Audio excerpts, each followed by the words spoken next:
Hello friends, edu अर्थ academy में आप सभी का स्वागत है। कल हमने देखा चैप्टर 5 को, पृथ्वी के प्रमुख परिमंडल। और पृथ्वी के प्रमुख परिमंडल में हमने प्रॉपर नोट्स वगैरह आपको दिया ही था, जो टेलीग्राम ग्रुप में शेयर मैंने किया हुआ है। और कल मैंने पूरा थ्योरेटिकल पार्ट देखा था। आज हम लोग प्रॉपर इसके एमसीक्यू इस क्वेश्चन से रिलेटेड है वो सभी देखते हैं। ठीक है, आते हैं हम अब देखते हैं एमसीक्यू की कौन कौन सा है। देखिए, पहला एमसीक्यू है, पहला क्वेश्चन है, जल मंडल में जल की कौन कौन सी अवस्थाओं को शामिल किया जाता है। ठीक है, जल मंडल में कौन कौन सी अवस्था दिया हुआ है। ठीक है, तो अवस्था की बात कर रहा है, तो कल हम लोग प्रॉपर देखे ही थे कि जल मंडल में जल को, बर्फ को और जलवाष्प यानी तीनों को शामिल किया जाता है। जल, बर्फ और जलवाष्प। तो क्या इसका आंसर हो जाएगा उपयुक्त? सभी हो जाएगा। यानी जल की सभी अवस्था, यानी कि जिसमें क्या हो जाएगा, जल की कितनी अवस्थाएं होती है, ये तीन हो गया। एक तो सॉलिड, दूसरा हो गया लिक्विड और तीसरा हो गया गैस। ठीक है, तो सॉलिड में हमारा क्या हो जाएगा, आइस हो जाता है यानी बर्फ। लिक्विड में क्या हो जाएगा, वाटर। और गैस में क्या हो जाएगा, वाटर वेपर। तो ये जल की तीन अवस्था हो गई। ठीक है, ऐसे किसी पदार्थ की जो अवस्थाएं होती है वो मुख्य रूप से हम कहते हैं कि किसी पदार्थ की कितनी अवस्थाएं होती है, तो चार होती है। कौन कौन सा हो जाता है, तो एक होता है आपको सॉलिड, लिक्विड और गैस। तीन अवस्था हो गई। चौथा होता है प्लाज्मा अवस्था। कौन सा? प्लाज्मा स्टेट बोला जाता है। ओके, और एक और होता है पदार्थ की पांचवी अवस्था, जिसको बोलते हैं Bose Einstein condensate, BEC. Bose Einstein condensate होता है। ये पदार्थ की कौन सी अवस्था है, पांचवी। बोस एक्चुअली क्या थे ना, सत्येंद्र नाथ बोस भारत के वैज्ञानिक थे, और आइंस्टीन जो था जर्मनी, आइंस्टीन आपको जर्मनी का वैज्ञानिक था, जो जाकर के अमेरिका का नागरिकता ले लिया था। ठीक है, तो हमने इस क्वेश्चन को देख लिया। अब आइए हम देखते हैं जैव मंडल। तो जैव मंडल के अंतर्गत कौन कौन से परिमंडल को शामिल किया जाता है, तो कल हमने ये देखा था कि एक होता है आपको स्थल मंडल, दूसरा होता है जल मंडल और तीसरा होता है आपको भूमंडल। तो जल मंडल हो गया, आपको स्थल मंडल हो गया और भूमंडल। तो ये तीनों जब एक दूसरे से मिलता है, यानी कि एक ऐसा क्षेत्र ये बन गया, तो इसको क्या कहेंगे, यानी इसमें तीनों सम्मिलित हो गए, इसको क्या बोलते हैं, जैव मंडल बोला जाता है। ठीक है, ये आप लोग अच्छे से समझ गए। तो कौन सा हो जाएगा, जिसमें जल मंडल, स्थल मंडल और वायुमंडल तीनों होते हैं, जल मंडल, स्थल मंडल और वायुमंडल। यानी आंसर क्या हो जाएगा, सेकंड का डी हो जाएगा। ठीक है, अब आते हैं हम लोग सेकंड नंबर क्वेश्चन पे। कह रहा है विश्व का सबसे ऊंचा शिखर कौन सा है। तो कल ही मैंने बहुत अच्छे से बताया था कि विश्व का सबसे ऊंचा शिखर कौन सा है, माउंट एवरेस्ट है। ठीक है, तो माउंट एवरेस्ट इसका आंसर होगा। अब देखिए, विश्व का जो सबसे ऊंचा, यानी पहला तो हो गया हमारा कौन सा, माउंट एवरेस्ट। ठीक है, माउंट एवरेस्ट। ठीक, अब हम देखते हैं कि जब माउंट एवरेस्ट हो गया विश्व का मतलब सबसे ऊंचा पर्वत, तो सेकंड कौन सा हो गया, तो इसमें जो ऑप्शन सी दिया हुआ है, यानी कि ये K2 जो है विश्व का दूसरा सबसे ऊंचा पर्वतमाला है। तो कभी पूछेगा कि विश्व का दूसरा सबसे ऊंचा पर्वतमाला कौन सा है, तो K2 है। और इसी को ना हम लोग बोलते हैं गॉडविन ऑस्टिन। और ये जो K2 है, ये काराकोरम की सबसे ऊंची चोटी है। ये भी आप लोग नोट कर लीजिए, काराकोरम की सबसे ऊंची चोटी है कौन, K2। अब देखिए, जो K2 है काराकोरम की सबसे ऊंची चोटी है। और काराकोरम किसका पार्ट है, तो ये काराकोरम जो है ना, ये ट्रांस हिमालय का पार्ट है। किसका है, ट्रांस हिमालय। देखिए, हिमालय जो है, हिमालय और हिमालय के पहले जो निर्माण हुआ था, तो ट्रांस हिमालय का निर्माण हिमालय के पहले से निर्मित है, तो उसको क्या बोलते हैं, ट्रांस हिमालय। और ट्रांस हिमालय का ही ये पार्ट है कौन, काराकोरम। एक आपको पता होना चाहिए कि काराकोरम क्वेश्चन आता है काराकोरम, दूसरा हो जाता है लद्दाख, और तीसरा होता है जास्कर। ये तीनों जो है काराकोरम, लद्दाख और जास्कर, ये तीनों ट्रांस हिमालय का भाग है। आई बात समझ? तो कभी आता है निम्न में से कौन सा हिमालय का भाग नहीं है, वो ट्रांस हिमालय का भाग है, तो कौन कौन हो जाएगा? काराकोरम, लद्दाख और जास्कर। और इसी काराकोरम की सबसे ऊंची चोटी कौन सी है? K2। अब देखिए यहाँ एक दिया हुआ है कंचनजंगा। अब K2 की ऊंचाई भी आप लोग लिख लीजिएगा कितना, तो 8611 मीटर होता है K2 की ऊंचाई। आपको माउंट एवरेस्ट की ऊंचाई ऑलरेडी पता है 8848, लेकिन अब जो है चाइना ने उसका माप किया है, तो लेटेस्ट आपको 8850 मीटर देता है। ठीक है, कंचनजंगा जो है ये भारत में हिमालय की सबसे ऊंची चोटी है, और विश्व में तीसरी सबसे ऊंची चोटी पूछेगा तो कौन सा हो जाएगा मेरा? कंचनजंगा हो जाएगा। लेकिन ये क्वेश्चन पूछ दे कि भारत की सबसे ऊंची चोटी, नॉर्मल क्वेश्चन रहेगा कि भारत की सबसे ऊंची चोटी, तब तो आंसर हो जाएगा K2। ओके, लेकिन भारत की सबसे भारत में हिमालय की सबसे ऊंची चोटी जब पूछेगा तो वो कौन सा हो जाएगा मेरा? तो कंचनजंगा। ये दोनों को बहुत अच्छे समझेगा। ये कंचनजंगा कहां पे है? आपको सिक्किम में है, ये भी आप लोग नोट कर लीजिएगा। ठीक है, और ये कंचनजंगा की ऊंचाई कितनी है? तो आप लोग समुद्र तल से इसकी ऊंचाई है 8556 मीटर है। ठीक है, तो इसका आंसर हम लोग देख लिए कि विश्व की सबसे ऊंची चोटी तो कौन हो जाएगा? Mount Everest. अब बाकी सारा बहुत सारा फैक्ट मैंने आपको बताया। ठीक, अब देखिए विश्व का सबसे गहरा भाग किस महासागर में स्थित है? तो मैंने कल ही आप लोग को बता दिया था कि विश्व का सबसे गहरा भाग कौन सा है, उसको क्या बोलते हैं हम लोग? तो उसको बोलते हैं मैरियाना गर्त। कौन सा? मैरियाना गर्त। और इसकी जो गहराई है कितनी है? 11,022 मीटर है। और ये मैरियाना गर्त किसका पार्ट है? तो प्रशांत महासागर का। अब मुझे आप बताइएगा कि हिंद महासागर का सबसे गहरा भाग कौन सा है?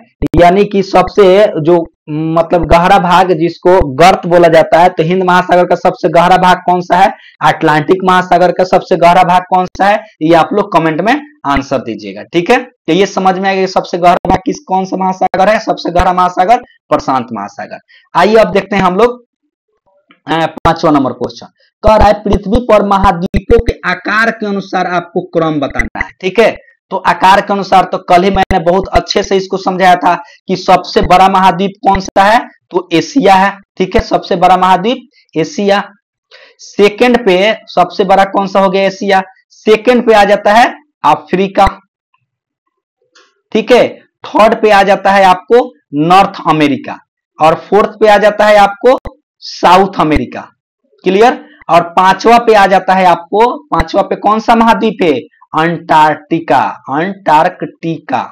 ठीक है, जबकि छठे पे कौन सा आ जाता है? तो यूरोप, और सातवें पे कौन सा आता है? ऑस्ट्रेलिया। तो विश्व का सबसे छोटा महाद्वीप जब पूछेगा आपसे तो कौन सा हो जाएगा? ऑस्ट्रेलिया। सबसे बड़ा महाद्वीप पूछेगा तो एशिया। तो देखिए कौन सा किस ऑप्शन में? एशिया हो गया, अफ्रीका हो गया, उत्तर अमेरिका, दक्षिण अमेरिका, अंटार्कटिका। तो यही मेरा ऑप्शन हो जाएगा 5 का सी हो जाएगा। आपको बताना है कि विश्व में टोटल कितने महाद्वीप है और लेटेस्ट महाद्वीप कौन सा खोजा गया है, उसको मैंने बताया हुआ है। आप बताइए कि 8वां महाद्वीप कौन है। टोटल अब 8 महाद्वीप हो गए हैं। 8वां महाद्वीप का नाम बताना है। चलिए हम आगे 6ठा नंबर क्वेश्चन देखते हैं। कह रहा है कि आपको एशिया और यूरोप को अलग करने वाली स्थलीय संरचना बताइए। तो देखिए स्थलीय संरचना आपको पता होना चाहिए कि एक जो है एशिया और यूरोप को, ये हो गया हमारा पूरा रसिया। जो रसिया है यानी जो रूस है, उसका आधा भाग जो है एशिया में आता है। ठीक है, और आधा भाग किस में आता है? यूरोप में आता है। और इसको जो अलग करता है एक पर्वत है जिसको बोलते हैं यूराल पर्वत। कौन सा? यूराल पर्वत है। ठीक है, यूराल पर्वत एशिया और यूरोप को अलग करता है। और इसी यूराल पर्वत से एक नदी निकलती है जिसको बोलते हैं यूराल नदी। यूराल नदी। तो यूराल पर्वत और यूराल नदी दोनों जो है एशिया और यूरोप को अलग करता है, तो ये आपको पता होना चाहिए। जबकि जूरा पर्वत जो है ये आपको जो जूरा पर्वत है वो आपको अलग नहीं करता एशिया और यूरोप को, ये आपको जूरा पर्वत यूरोप में ही प्रॉपर पड़ जाता है, ठीक है, वो दोनों के बॉर्डर लाइन पे नहीं पड़ता, यानी ये ऑप्शन गलत है। तो 1 और 2, तो कौन सा आंसर हो जाएगा? सी हो जाएगा। अब देखिए कौन सा महाद्वीप है जिसे कर्क रेखा, मकर रेखा और विषुवत रेखा तीनों होकर गुजरती है? तो तीनों एक ही महाद्वीप पे, कौन सा है? अफ्रीका महाद्वीप, जिससे तीनों होकर गुजरती है। अब आप बताइएगा कि कर्क रेखा को, एक क्वेश्चन नोट कीजिए या मुझे कमेंट में आंसर दीजिएगा, कर्क रेखा को भारत में कौन सी नदी है जो 2 बार काटती है? ठीक है, उस नदी का नाम बताना है जो एक लड़की के नाम पर है, ठीक है, उस नदी का नाम बताना है। आप बताइएगा मकर रेखा को विश्व में 2 बार काटने वाली नदी और विषुवत रेखा को 2 बार काटने वाली नदी का नाम बताना है, यानी कर्क रेखा, मकर रेखा और विषुवत रेखा तीनों को काटने वाली नदी का आप लोग कमेंट में आंसर दीजिए, ऐसे मैंने ऑलरेडी आपको बताया होगा। एशिया को अफ्रीका से अलग करने वाली नहर का नाम बताना है। अब देखिए एशिया और अफ्रीका, तो ये आपको मान लीजिए ये हो गया मेरा अफ्रीका, ठीक है, ये तो यहां से ये वाला एशिया आता है, ठीक, ये एशिया का पार्ट ये हो गया। अरब प्रायद्वीप, विश्व का सबसे बड़ा प्रायद्वीप कौन सा है? तो उसको बोलते हैं अरब प्रायद्वीप, ठीक। तो यहां पर एक पार्ट है जो ये जो भाग हो गया इसको क्या बोलते हैं? लाल सागर, लाल सागर। अब ये लाल सागर, ये जो स्थल वाला पार्ट था ना, जो इधर है आपको भूमध्य सागर, मेडिटेरेनियन सी, ठीक है, भूमध्य सागर, और इधर लाल सागर। तो इन दोनों को जोड़ता है, मतलब कि दोनों को जोड़ने वाला कौन सा था? तो आप याद रखिएगा कि जो गांधी जी का जन्म कब हुआ था? 2 अक्टूबर 1869। तो 1869 में एक नहर का निर्माण किया गया जिसको बोलते हैं सुएज नहर, ठीक है, सुएज नहर। तो इसी सुएज नहर, यही सुएज नहर जो है एशिया और अफ्रीका को एक दूसरे से अलग करता है। यहाँ नहर पूछ रहा है तो हम नहर का नाम देंगे, तो कौन सा हो जाएगा? सुएज नहर हो जाएगा, ठीक है। जबकि आपको पता है कि पनामा नहर जो है, पनामा नहर ये किसको किसको जोड़ता है, तो किसको अलग करता है? तो पनामा नहर जो है प्रशांत महासागर और अटलांटिक महासागर को जोड़ता है, जबकि नॉर्थ अमेरिका और साउथ अमेरिका को अलग करता है। तो प्रशांत महासागर ये हो गया।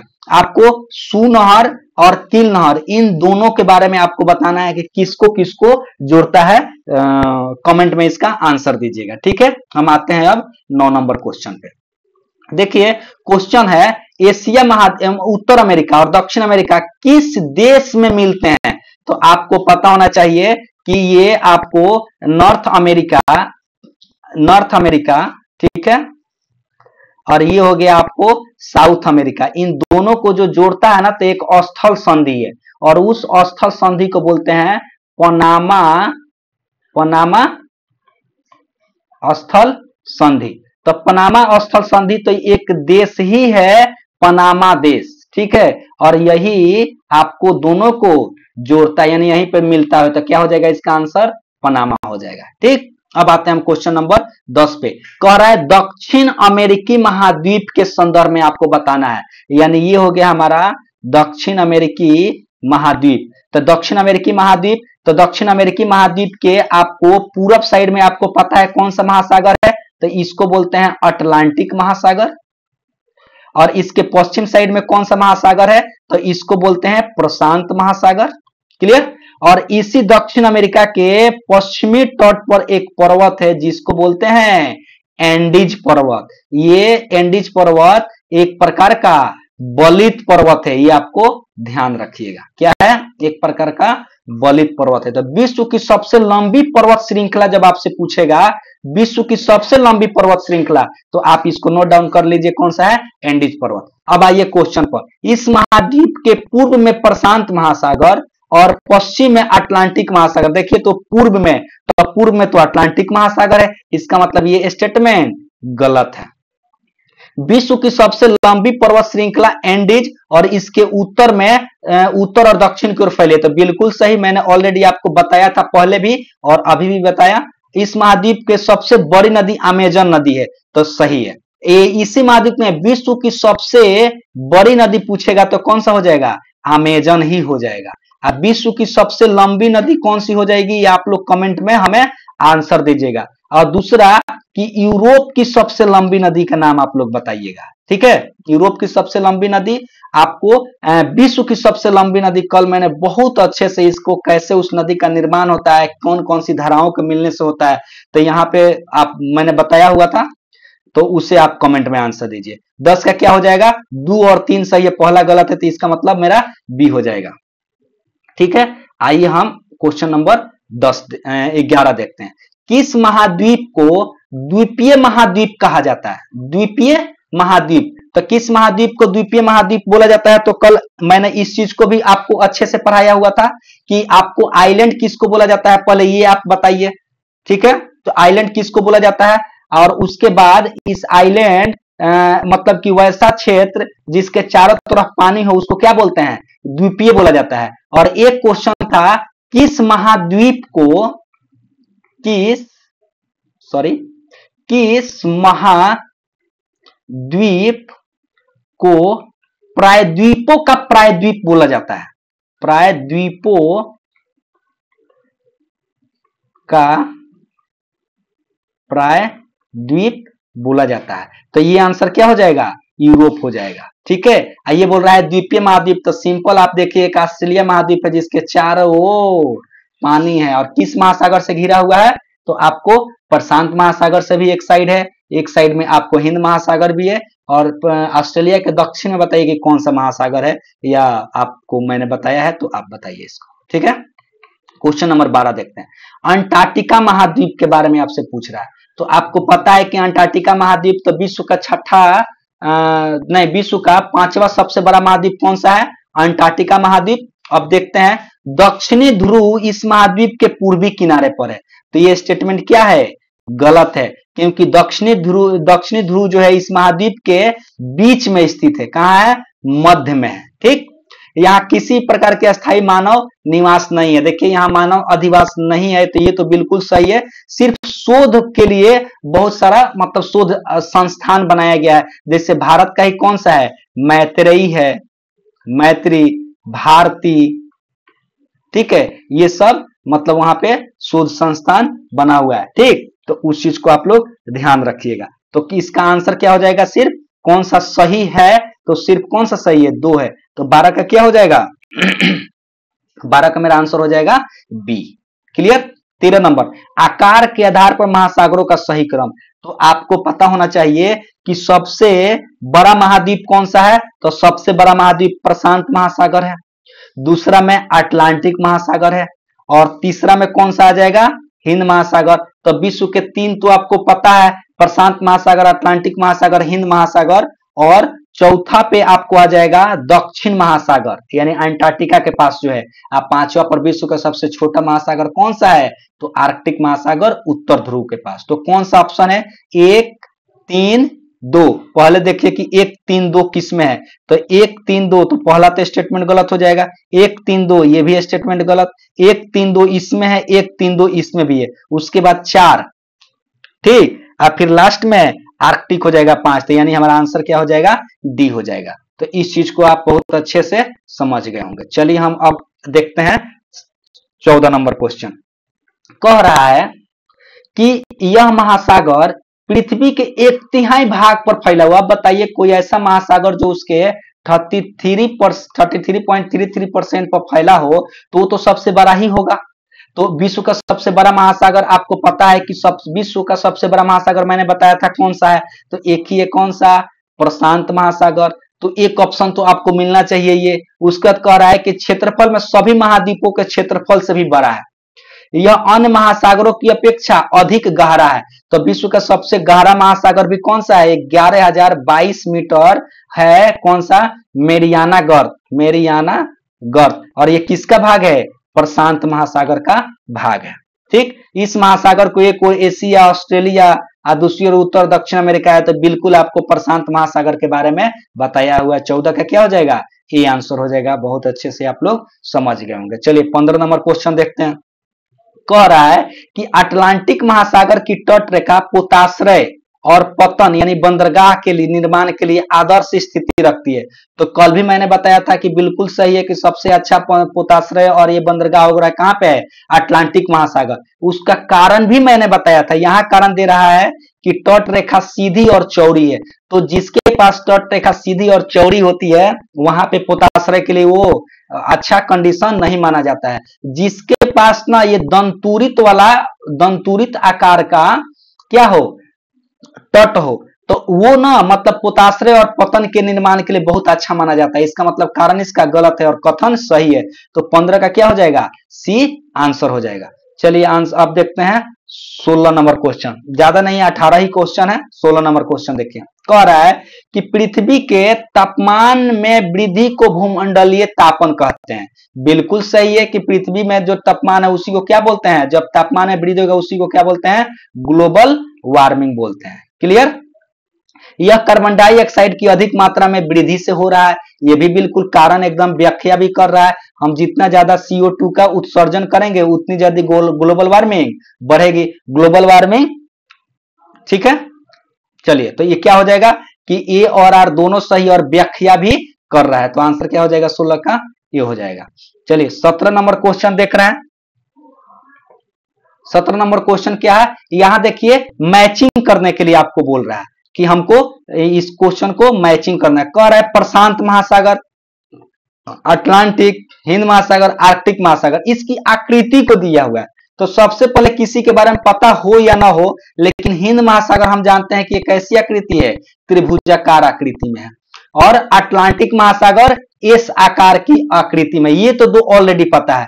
तो ऑप्शन देखिए, इससे भी पूरा पता नहीं हो तो फिर भी हम एलिमिनेट कर सकते हैं, यानी बी का हो जाएगा आपको 2 और सी का हो जाएगा 1। तो देखिए तो बी का 2 सिर्फ एक ही ऑप्शन में है और एक से ही आप लोग आंसर लगा सकते हैं। सी का 1, सी का तो 2 ऑप्शन था लेकिन बी का मिल गया 2, यानी आंसर क्या हो जाएगा मेरा 17 का बी हो जाएगा। और ऐसे ही पता है आर्कटिक कहां है, उत्तर ध्रुव के पास, और प्रशांत महासागर कैसा है, लगभग वृत्ताकार है, यानी आंसर क्या हो जाएगा मेरा 17 का बी हो जाएगा। उसके बाद कह रहा है कि वायुमंडल के मध्य मंडल में किन दो मंडल के बीच में पाया जाता है। तो देखिए ये मेरा हो गया वायुमंडल में, तो सबसे पहले नीचे होता है उसको क्या बोलते हैं, ट्रोपोस्फेयर, यानी ये हो गया मेरा क्षोभ मंडल। कौन सा हो गया, क्षोभ मंडल। दूसरा जो मंडल होता है इसको बोलते हैं समताप मंडल। क्या बोलते हैं, समताप मंडल। और तीसरा जो होता है उसको बोलते हैं हम मध्य मंडल, मध्य मंडल। चौथा जो है इसको बोलते हैं आयन मंडल। क्या बोलते हैं, आयन मंडल। अब पांचवा जो है इसको बोलते हैं बहिर्मंडल। ठीक, बहिर्मंडल। तो आप देखिए ये आपको याद है कि ट्रोपोस्फीयर हो गया, स्ट्रेटोस्फीयर हो गया, मेसोस्फीयर हो गया, आयनोस्फीयर हो गया और इग्जोस्फीयर हो गया। तो आपको इंग्लिश में भी इसका नाम याद रखिए। कभी कभी क्या होता है कि ट्रोपोस्फीयर क्षोभ मंडल ना लिखकर इसको लिख देता है ट्रोपोस्फीयर, और ये देवनागरी में भी ऐसा ही लिख देता है ट्रोपोस्फीयर। इसको बोलता है स्ट्रेटो, समताप मंडल को स्ट्रेटोस्फीयर और मध्य मंडल को मेसोस्फीयर और आयन मंडल को आयनोस्फीयर और बहिर्मंडल को इग्जोस्फीयर। इंग्लिश में भी आप लोग याद रखिए। अब बताइए कि मध्य मंडल किसके बीच में है, तो ये क्या है, आयन मंडल और समताप मंडल। इन दो मंडल के बीच में कौन सा है, मध्य मंडल। ऑप्शन कौन सा हो जाएगा आपको, समताप मंडल और आयन मंडल के बीच में, यानी आंसर क्या हो जाएगा मेरा 18 का बी हो जाएगा। देखिए यहां तक मैंने यहां मतलब चैप्टर नंबर 5 जो पृथ्वी के प्रमुख परिमंडल दिया हुआ था, जिसके बारे में हमने बहुत डिटेल से चर्चा किया, और आज मैंने इससे रिलेटेड 18 क्वेश्चन भी करवाया जो बहुत ही इंपॉर्टेंट है। तो मैं उम्मीद करता हूं कि आप लोग इसे अच्छे से देखिए और इस लेक्चर को ज्यादा से ज्यादा शेयर करें, और प्लीज जो मेंबर चैनल को सब्सक्राइब नहीं किए हैं वो चैनल को सब्सक्राइब कर लें। ठीक है, फिर हम मिलते हैं, धन्यवाद।